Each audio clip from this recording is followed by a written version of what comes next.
డబ్బు, అనారోగ్యం, ఉద్యోగం, వ్యాపారం, అప్పులతో బాధపడుతున్నారా? మీకోసమే లాంచ్ యువర్ ఫ్యూచర్ ప్రోగ్రామ్. అమ్మ నమస్తే అమ్మా. నమస్తే అమ్మా. అమ్మ చాలా సార్లు ఎక్స్ట్రా మ్యారిటల్ అఫైర్స్ లో ఆడవాళ్ళు ఎక్కువగా బయటకి ఎక్స్ట్రా మ్యారిటల్ అఫైర్స్ పెట్టుకున్నప్పుడు చాలా మంది ఆడవాళ్ళని తిడుతూ ఉంటారు. అంటే ఏమని నీదే బ్యాడ్ క్యారెక్టర్ అని చెప్పేసి నువ్వు ఏమైంది అసలు నువ్వు ఎందుకు అట్లా చేయాల్సి వచ్చిందో ఆమెనే దూషిస్తారు, ఆమెనే తప్పని మగవాడు తెరక అని అంటుంటారు. నీకు అవకాశం దొరికిన జాబ్ వాడు మహారాజు, వాడు అలాగే తిరుగుతాడు, ఎక్కువగా ఆడవాళ్ళని అంటూ ఉంటారు. అంటే దాని వెనకాల కారణాలు తెలియదు, ఎందుకు ఆమె అలా చేయాల్సి వచ్చింది అంటే ఒక ఆడమా ఇలా ఎక్స్ట్రా మ్యారిటల్ అఫైర్ కానీ చెడిపోవడానికి కానీ వెనకాల కారణాలు ఏంటి అనేది ఎవరికి తెలియదు. కారణాలు అనవసరం కదా, ఏ కారణం అన్నా తప్పు చేయకూడదు కదా. చేయకూడదు అని తప్పు అంటే తప్పే కదా. నీకు ఏవో కారణాలు ఉన్నాయి, ఏదో ప్రెషర్ వల్ల తప్పు చేశాను అంటే అది ఎక్స్క్యూజ్ చేసేది తప్పు కాదు. తప్పు అంటే తప్పు, అంతే. తప్పు చేసావు అంతే. నీ కారణాలు నీకుంటాయి. ఇప్పుడు హత్య చేసేసాడు అనుకో, దానికి చాలా రీజన్స్ ఉండొచ్చు వాడు హత్య చేయడం వల్ల. కానీ ఏదైనా హత్యకి శిక్ష ఒకటే ఉంటది కదా. నువ్వు ఈ రీజన్ వల్ల చేసావు అని అనుకోరు కదా. అంటే భర్తలు మా భర్త ఇలా చూసుకోలేదనో ఏదో తప్పని చెప్పి చూసుకోలేదంటే వెళ్ళిపోతావా? ఎవరు చూస్తే వాడి దగ్గరికి వెళ్ళిపోతావా? మన ఆలోచన ఉండాలి కదా. ఇప్పుడు మనకు ఒక వస్తువు దొరికింది, ఈ వస్తువు మరి మంచిది కాదు, లేదా మనం అనుకున్నట్టుగా లేదు అనుకున్నా మనం కాంప్రమైజ్ కావాలి. వస్తువు విషయంలోనే ఇప్పుడు ఫ్యాన్ కొనుక్కున్నాం, అదేదో మనం అనుకున్నట్టు లేదు, ఈ క్రాంప్టన్ కాదు, ఇది తీసుకుంటే బాగుండేది, ఉషా అయితే బాగుండేది అని అనుకునే ప్రయోజనం లేదు కదా. ఉన్నదాంతో సర్దుకోవాల్సింది. అలాంటిది మనుషులతో సర్దుకోకుండా ఎలా ఉంటావు? మనుషుల్ని ఎలా మారుస్తావు? మార్చలేవు కదా. అంటే భర్తలు ఎలాంటి జాగ్రత్తలు తీసుకోవాలంటారు? అంటే ఆడవాళ్ళు ఎలాంటి చెడిపోకుండా ఉండాలి అంటే, చెడు ప్రవర్తనలో లేదంటే చెడు స్టెప్ వేయకుండా ఉండాలి అంటే, రాంగ్ స్టెప్ వేయకుండా ఉండాలంటే అసలు అమ్మాయి మనసు ఇంకొక వైపుకి మళ్ళకూడదు. అంటే నీతో సవ్యంగా లేకపోతే సంసారం, అమ్మాయి మనసు ఇంకొక వైపుకి మళ్ళుతుంది. అంచేత అలాంటి పరిస్థితి తీసుకురాకూడదు. నా భర్త బంగారం, నా భర్త ఉండగా నాకేంటి అన్న ధీమా అమ్మాయిలో కనపడాలి. ఆ నిజాయితీ నీలో ఉండాలి. భార్యను అనుక్షణం ప్రేమించగలగాలి. అంటే ఊరికే 10 సార్లు ఫోన్లు చేసేసి నువ్వు వెంటనే నాకు ఎంత ఇష్టం అని చెప్పమని కాదు. అది నువ్వు నా మనసులో ఉన్నావు, నువ్వు మాత్రమే ఉన్నావు అన్న నమ్మకం అమ్మాయికి కలగాలి. ఎవరైనా వచ్చి మీ భర్తకు ఎఫ్ఐఆర్ ఉందని చెప్పినా సరే నమ్మకూడనంత నమ్మకం ఉండాలి అమ్మాయికి. అలాగే ప్రతి క్షణము ఈ కుటుంబం నాది, ఈ భార్య నాది, ఈ పిల్లలు నా వాళ్ళు, నా కుటుంబం కోసం నేను నా లైఫ్ సాక్రిఫైస్ చేస్తాననే ఒక భరోసా అమ్మాయికి ఉండాలి.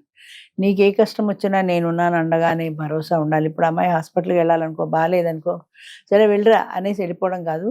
సరే నేను వస్తాను, 1 గంట పర్మిషన్ పెడతాను, లేదా ఆదివారం సెలవు కదా ఆవేళ వెళ్దాము అని తను కూడా వెళ్ళినప్పుడు తన పక్కన కూర్చుని మాట్లాడుతున్నప్పుడు ఉండే భరోసా, ఆ ధైర్యము ఒక్కతే పోయిస్తే రాదు. ఏ విషయంలో అయినా అంతే. ఒక హాస్పిటల్ అని కాదు, ఏ విషయంలో అయినా. తను ఇప్పుడు ఎవరితోటో ఏదో గొడవ పడింది, మాట్లాడాలని అడుగుతుంది, పదా నేను కూడా వస్తాను అంటే పక్కన మనిషి ఉన్నాడన్న ధైర్యం ఉంటుంది అమ్మాయికి. అంచేత అలాంటి భరోసా ఆ భర్త ఇవ్వగలిగినప్పుడు ఆ అమ్మాయి మైండ్ వేరే వెళ్ళదు. అది సరిగా చూడక, సరిగా పట్టించుకోక, నా భర్త నన్ను ప్రేమించట్లేదు, నా భర్త నాకు టైం ఇవ్వట్లేదు, నా భర్త నన్ను ఇష్టంగా లేడు నా పట్ల అనే అనుమానం అమ్మాయికి ప్రవేశిస్తే వేరే వాళ్ళతో పరిచయం అయిందనుకో, వాళ్ళు చాలా బాగా ఇంప్రెస్ చేస్తారు ఈ అమ్మాయిని. నేనంటే ఆయనకి ఎంత ఇష్టం, నాకు ఒంట్లో బాగాలేదంటే 4 సార్లు ఫోన్ చేశాడు, మా ఆయన ఒక్కసారి కూడా చేయలేదు. ఇలాంటి కంపారిజన్ వద్దన్నా వస్తుంది. అవతల వ్యక్తితో భర్తని పోల్చుకుంటారు. అలా భర్తని పోల్చుకున్నప్పుడు భర్త వల్ల కనుక వాళ్ళకి అనుకున్న సంతృప్తి దొరకకపోతే, అంటే సెక్స్ పరంగా కాదు, ఏ విషయంలో అయినా సరే ఫ్యామిలీలో భర్తతో కనుక వాళ్ళు సంతృప్తిగా లేనప్పుడు బయట వెతుక్కుంటారు వాళ్ళకి తెలియకుండానే. ఆ బయట వెతుక్కున్నప్పుడు, బయట వ్యక్తిలో అది దొరికినప్పుడు, వాళ్ళు అనుకున్న లక్షణాలు ఉన్నప్పుడు సహజంగా అట్రాక్ట్ అవుతారు. అట్రాక్ట్ అవడమే కాదు, కంపారిజన్ కూడా మొదలవుతుంది. మనుషులో సంఘర్షణ మొదలవుతుంది. మా ఆయన ఎప్పుడు నన్ను పట్టించుకోలేదు, నాకు ఫోన్ చేయలేదు, ఆయన చూడు ఎన్నిసార్లు ఫోన్ చేశాడు, నేను డాక్టర్కి వెళ్తానంటే నేను తోడు రాను అన్నాడు, నీకు బాగాలేకపోతే నేను ఉన్నానన్నాడు, అలా అన్నింటికీ నాకు నిలబడుతున్నాడు మనిషిగా అని ఒక భరోసా అవతల వైపున కలిగింది అంటే ఈ అమ్మాయి మైండ్ డైవర్ట్ అవుతుందని అర్థం. దానికి కారణం ఏంటి? ఒకప్పుడు 100 ఏళ్ల కిందట అంటే ఆడవాళ్ళు అసలు వాడు చూడపోని, కొట్టని, తిట్టని, వీడే నా భర్త అని ఉండేవాళ్ళు. వేరే భావన ఆడవాళ్ళకి ఉండేది కాదు. వేరే చోటుకి వెళ్ళాలన్న ఆలోచన కూడా ఉండేది కాదు. అదేదో తప్పు పాపం అన్నట్టుగానే అలాగే భరించేవాళ్ళు. ఇప్పుడు అలాంటి పరిస్థితులు లేవు కాబట్టి భార్యను ఆకట్టుకోవాల్సిన అవసరం భర్తకు కూడా ఉంది. ఉంటేనే ఉంటుంది, లేకపోతే వెళ్ళిపోయే పరిస్థితి కదా. ఏం చేస్తావు? నీతో నాకు నచ్చలేదు, వాడంటే నాకు ఇష్టం, నేను వెళ్ళిపోతున్నాను, ఇమీడియట్గా వెళ్ళిపోతుంది. అంచేత అలాంటి పరిస్థితి లేకుండా భార్యను ప్రేమించగలగాలి, భార్యతోటి ఎక్కువ టైం గడపగలగాలి. సినిమాకో షికారుకి వెడదామంటే ఇవాళ నాకు ఫ్రెండ్స్తో పార్టీ ఉంది నేను వెళ్ళిపోతున్నా అని వెళ్ళిపోయాడు అనుకో, నీ పార్టీ ముఖ్యమైనా నాతో కలిసి సినిమాకి రావా అనే ఒక అసంతృప్తి మొదలవుతుంది అమ్మాయిలో. అవును, అవును. అదే పనుంది అంటే సర్దుకుంటుందేమో కానీ నా ఫ్రెండ్స్తో నేను పోతున్నా అన్నప్పుడు నీ ఫ్రెండే నీకు ముఖ్యమా, పెళ్ళాం కంటే అవును. ఫ్రెండ్ ముఖ్యమా, ఇలాంటి కంపారిజన్ వద్దన్నా వస్తుంది. అవును. అంచేత అలాంటి పరిస్థితి రాకుండా భార్య ఇష్టాలు తెలుసుకోగలగాలి. అంటే భార్య కూడా భర్త ఇష్టాలు తెలుసుకోగలగాలి.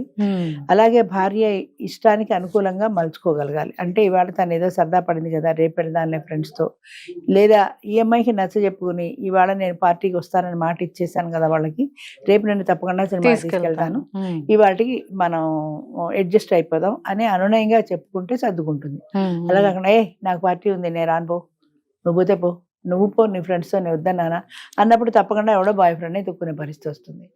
అంచేత అలా కాకుండా ఒకరి కోసం ఒకరు అన్న భావన మెయిన్గా ఇద్దరిలోనూ ఉండాలి. నా కోసం నువ్వు ఉన్నావు, నీ కోసం నేనున్నాను. నీతో చూస్తే ఉండే ఆనందం సినిమా ఫ్రెండ్తో చూస్తే ఉండదు అన్న భావన అమ్మాయికి రావాలి. అలాగే ఆ వ్యక్తికి కూడా రావాలి. నా ఫ్రెండ్స్తో సినిమా పోతాననే కంటే ఈ అమ్మాయితో ఉండే ఆనందం వాళ్ళతో చూస్తే రాదని. కానీ దురదృష్టం ఏంటంటే అలా అనిపించదు, ఫ్రెండ్స్తో ఉంటేనే ఎక్కువ ఆనందం అనిపిస్తుంది భార్యతో కంటే. అంచేత ఇలా ఒకరికొకరు అని అనుకున్నప్పుడు ఒకళ్ళ కోసం ఒకళ్ళు నిలబడాలి, ఒకరికొకరు భరోసాగా ఇవ్వగలగాలి. ముఖ్యంగా భార్య విషయంలో ఆమెను ఆకట్టుకునే ప్రయత్నం చేయాలి. అంటే వేరే చోటికి ఆమె మనసు వెళ్ళకుండా ఉండాలి అంటే ఆమెను ఆకట్టుకునే ప్రయత్నం చేసినప్పుడు ఈ భర్తతో నేను సంతోషంగా ఉన్నాను అన్న భావన ఉంటే అమ్మాయి వేరే మైండ్ డైవర్ట్ కాదు. అలా డైవర్ట్ అవ్వకుండా ఉండాలి. ఒకవేళ డైవర్ట్ అవుతున్న లక్షణాలు ఈయన కనపడ్డాయనుకో, అంటే ఎవరితోటో ఎక్కువ ఫోన్లో మాట్లాడడమో, పరగ్గా ఉండడమో, ఏదో ఆలోచిస్తూ ఉండడమో అలా ఉందనుకో, ఓమ్మో ఎప్పుడో ఇది నాకు టెండర్ పెడుతుందని ఆయన జాగ్రత్త పడాలి. ఆమె మనసు అటు ఇటు ఊగిసలాడుతున్నప్పుడు మనసు తన వైపుకు మళ్లించుకునే మార్గాలు వెతుక్కోవాలి, చూసుకోవాలి. అది ఎక్కువగా భర్త చేయాల్సిన బాధ్యత భార్య విషయంలో. Okay, thank you. నమస్తే అమ్మా.